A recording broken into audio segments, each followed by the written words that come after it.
Have you ever heard a story so strange, so buried in the folds of history, that you can't tell if it was folklore or a forgotten police report? In the winter of 1899, 28 men walked into the Appalachian foothills near the Ozark Trail and never came back. Locals blamed the mountains.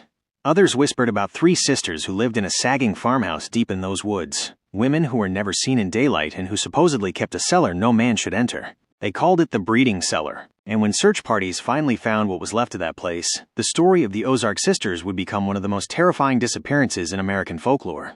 The Appalachian Mountains at the turn of the century were wild, silent, and almost prehistoric. Towns were scattered like freckles along old wagon trails. In 1899, most families lived off the land, logging, trapping, or mining coal, and the woods themselves seemed alive with superstition. In those days, the Ozark Range was said to be haunted by the earth itself. Travelers spoke of groaning hillsides, of lanterns flickering where no one lived, and of the feeling that the forest was listening. Among those woods stood the remains of the Caro homestead, a forgotten property tucked into a narrow valley known as Hollow Creek. Locals said 3 sisters lived there, Martha, Elspeth, and Joan Caro, women descended from Irish settlers who had fled famine decades earlier. They were healers, midwives, and something else. The last winter of 1899. That year, a logging company out of Knoxville began hiring men to cut timber along the Appalachian Ridge. The pay was decent, but the forest was cruel. Snow piled high enough to swallow wagon wheels, and wolves had returned to the valley. Within weeks, men began disappearing. At first, it was easy to blame the weather. One man fell into a ravine, another was crushed by falling timber. But soon, the numbers grew impossible to ignore. 28 workers vanished between November and February. Their tools were found neatly stacked beside frozen campfires. Their footprints simply ended, swallowed by the snow. Sheriff Alan Rourke organized a search party. He'd heard the rumors, strange lights seen near Hollow Creek, the smell of smoke from the old Caro place, and how the sisters never came to town except during full moons. The sheriff wrote in his journal, one of the few surviving documents from that winter, "If the Caro women are involved, God help us. The townsfolk say they talk to the dead. I say they just don't like people, but the missing men, they all passed near that property." The house in Hollow Creek. When Rourke and his men finally reached the Caro homestead, the snow was waist deep. The house leaned like a drunk, 2 stories of rotting timber and shattered shutters. Crows perched on the chimney. A single candle burned in the upstairs window, as if someone had been waiting. They knocked. No one answered. Then they heard it, a low humming from beneath the floorboards. Not mechanical, not musical. More like a breath drawn through hollow wood. Rourke ordered the door kicked open. Inside, the house looked abandoned.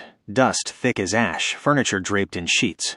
But the air carried a faint warmth, and the walls were carved with symbols. Circles, triangles, and a repeating shape like a seed or an eye. And on the kitchen table sat a stack of men's wallets. Not money, just names. 28. The cellar door. Behind the kitchen stove, one of the deputies found a hatch.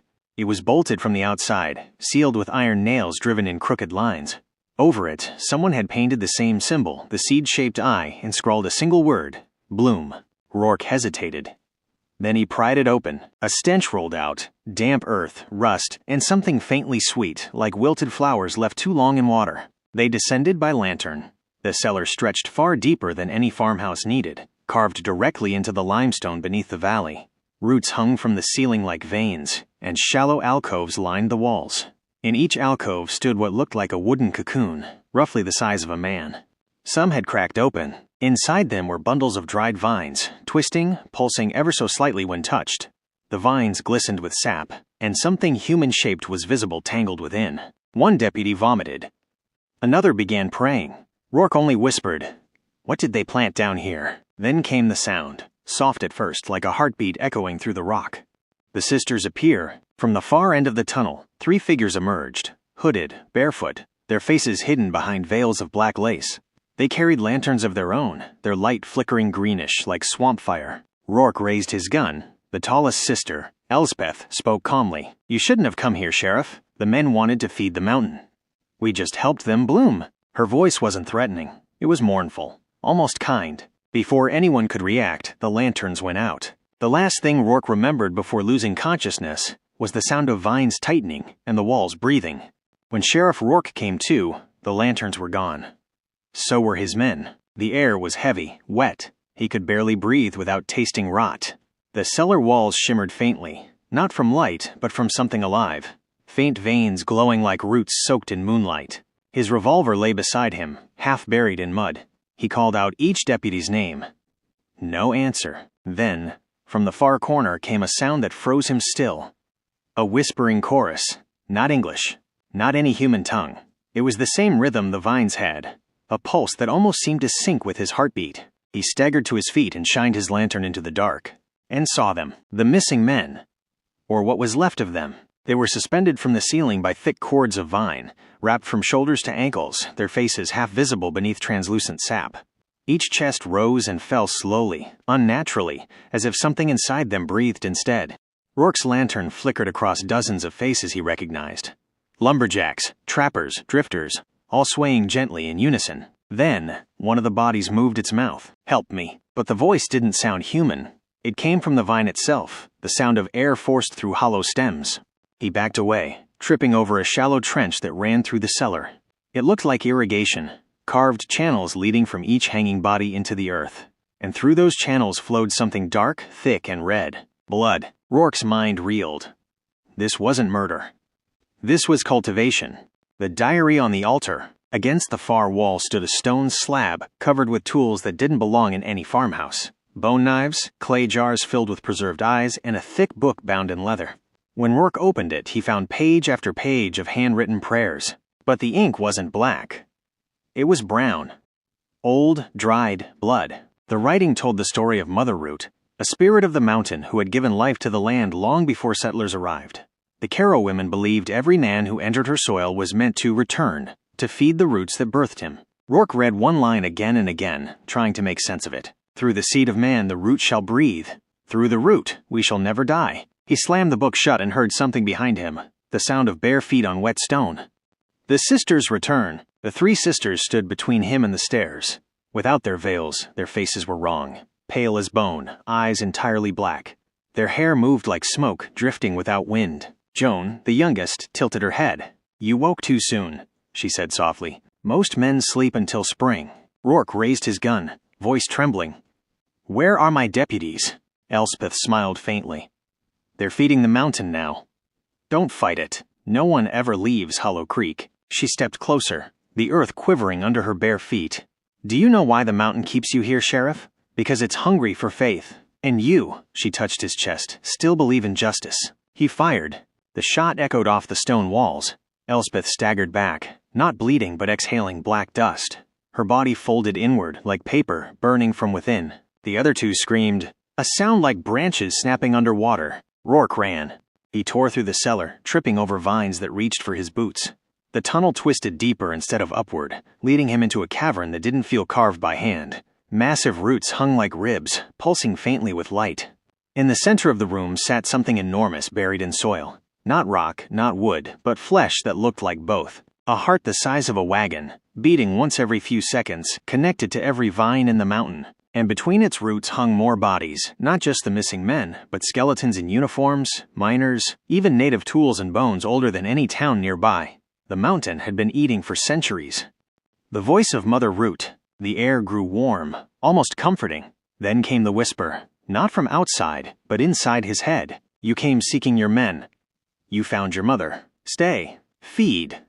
Grow," Rourke screamed, clutching his head. His lantern exploded, plunging the chamber into total darkness. He felt vines crawl up his arms, cold and slick. He hacked at them with his knife until his hands were slick with sap. And when his blade cut deep into one of the vines, he heard something cry out. A woman's voice. "Stop, you'll kill us all." It was Martha Carrow. Somewhere behind him, her voice trembled not with malice, but fear. "If the root dies, the mountain dies. You don't understand. It feeds us all." Rourke turned, barely seeing her silhouette. "Then let it starve." He raised his lantern's metal casing and struck the vine again, sparks catching the dried sap. Fire bloomed across the walls, crawling up the roots like oil. The ground heaved, the cavern groaned. The vines writhed, releasing the hanging men who fell lifeless to the mud.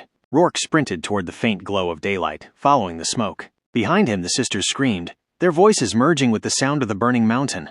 Hollow Creek burns. By dawn, the entire valley reeked of smoke and sap. Villagers miles away claimed they saw green flames licking the horizon. When rescuers finally arrived, they found the Carrow homestead reduced to a black pit, the earth still smoldering. No bodies were recovered. Not Rourke's, not the sisters', not the missing men. All that remained was a single charred tree, its roots shaped like three women holding hands. The Lost Journal. A month later, a trapper found Rourke's notebook half buried in mud by Hollow Creek. The last entry read, "The sisters were not witches. They were gardeners. The mountain gave, and they fed it back. I've burned their god, but the soil still breathes. If you ever hear it, whisper, don't answer." Present day, the echo of Hollow Creek. Over a century later, hikers still avoid the valley. The forest there never regrew properly. And sometimes, after heavy rain, people report seeing a faint green mist seeping from the ground, smelling faintly of flowers. In 1974, a geological team drilling near the old creek recorded a strange subterranean vibration, rhythmic, steady. Almost like a heartbeat. The lead scientist wrote in his field notes, "Depth, 130 feet. Source unknown.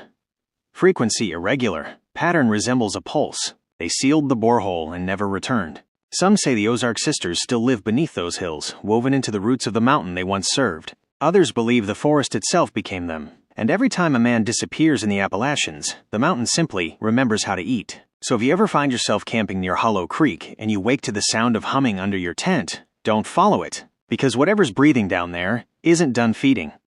More than a century after the fire that erased Hollow Creek from every map, the story of the Ozark Sisters had faded into Appalachian folklore. A bedtime threat told to children, "Don't go wandering after dark or the sisters will feed you to the roots."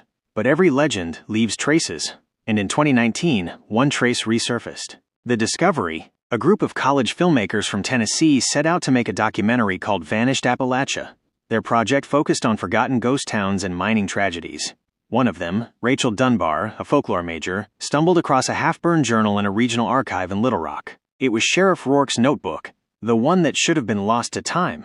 Its pages were brittle, but legible. It mentioned a farmhouse, a cellar, and, quote, roots that breathe like lungs beneath the mountain.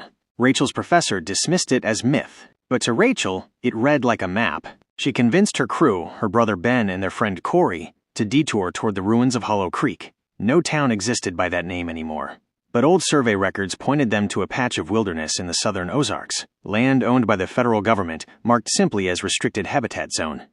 The forest that hums. The team hiked in mid-October, carrying cameras, drones, and a week's worth of supplies. The forest there didn't sound like the rest of the Ozarks. No birds, no wind, just a faint vibration in the air, like a low hum you could feel in your teeth. Rachel filmed everything, her voice steady but tinged with awe. Locals say no one's built here since the fire of 1899. But look at this soil. It's still scorched black. It shouldn't be, after 100 years. That night, their campfire wouldn't stay lit. Every time the flames grew, the air felt heavier, pressing down on the fire until it died. Corey joked it was the altitude. Ben didn't laugh. He said the ground felt like it was breathing. The stone marker. On the third day, they found it half buried beneath moss and roots, a stone slab carved with three figures holding hands. Rachel brushed away the dirt and read the inscription etched below. "We feed the root, and the root feeds us." Directly behind the stone, the ground sank into a shallow depression, circular, maybe 15 feet wide. The drone's thermal camera picked up something strange. Heat signatures underground. Not animal-sized, human-sized. They started digging. Barely an hour later, their shovels hit wood. A charred trapdoor. The cellar below. Rachel insisted they open it. Ben wanted to mark the location and leave. Corey, filming, voted for curiosity. The wood broke apart easily, black and soft like ash. The smell that rose up was thick, damp, and wrong, like rotting plants mixed with something sweet. The cellar was deeper than it looked. The ladder disintegrated halfway down, so they dropped a rope and descended one by one. The camera lights flickered the second they reached the floor. Every wall was wrapped in thick, dry vines, like a skeleton of what had once lived there. Clay jars lined the shelves. Some cracked, others sealed tight with wax. And in the far corner sat a stone altar, half collapsed but recognizable from Rourke's drawings. Rachel set the camera down, hands shaking. This is real," she whispered. "They built this in the 1800s. It shouldn't still be standing." Ben noticed carvings on the wall behind the altar, spiral shapes like roots twisting into circles. At the center of one spiral, a small hole in the stone pulsed faintly with light. He leaned closer. The light blinked, like an eye. The first vanishing. The footage recovered later shows only static for 2 minutes. When it clears, Rachel is screaming Ben's name. The rope hangs loose. He's gone. Corey's flashlight shakes wildly across the room. The vines on the walls aren't dry anymore. They're moving slowly, like something waking up after a long sleep. Rachel's voice breaks. We have to get out. We have to. The feed cuts. The search. 3 weeks later, the Park Service found their campsite. Tents shredded. Cameras smashed. No blood. No tracks. The only object recovered intact was the drone SD card, stuck in the roots of a tree several miles from the site. The footage ended with an image no one could explain. A massive network of glowing roots, weaving through the forest floor like veins. And beneath them, 3 shadows that looked human, moving without light. The folklore expert. When the footage leaked online, a retired historian named Ellen Price contacted the Dunbar family. She'd been studying Ozark legends for decades, including the lost Sisters. Ellen believed the story of the breeding cellar was misunderstood. The sisters weren't just feeding the mountain, they were trying to resurrect something older. In a taped interview, she said, "Before European settlers came, that valley was sacred ground. The Cherokee called it Atseye, the breathing earth. They believed the soil there was alive. The Karo women didn't summon a demon.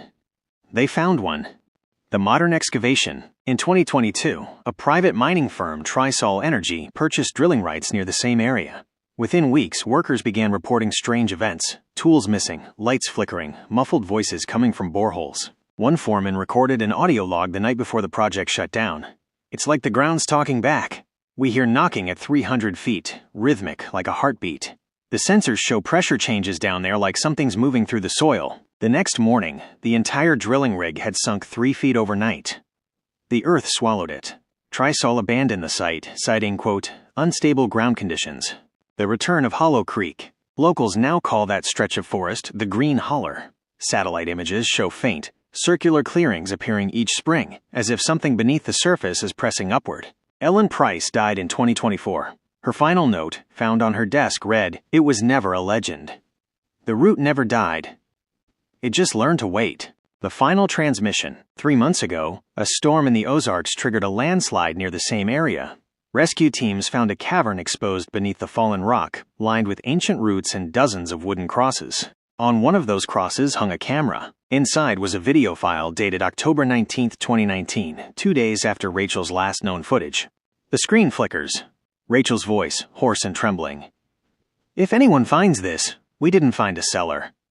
We found a heart. It's still alive." The sisters weren't witches. They were its children. She looks past the camera, eyes wide. "It's under us. It's still moving." Then, the sound of roots tearing through soil. Her scream is the last thing recorded.